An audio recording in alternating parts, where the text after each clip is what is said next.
Okay, so I'm up here on this wrap over roof, and it's got trim deck on it.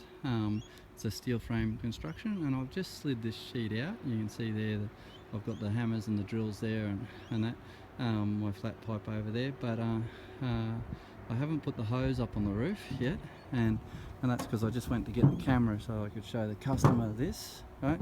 But it's had cellulose fibre put in here before, and as you can see on the edges here, there's no cello like at all on that bit, and none on that bit, and there's lots of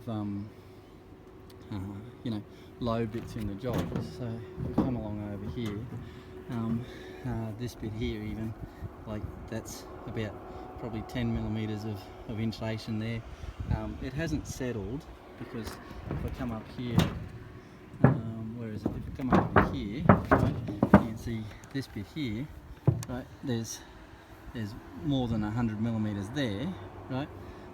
But over here, it's a lot less. So they just haven't put in enough insulation, and of course, if there's not enough there, it's not going to work properly. So I'm going to pump in another 100 millimeters over the top of this, the way that it was quoted, and I've told the customer about it, and he's happy for me to do that. So we'll go ahead with that, and then hopefully that'll fix the job up for them and stop the heat getting through, because it really is important with any insulation. Make sure it's installed well. A good product's always let down by a bad installation, so we'll get in and do the job for them.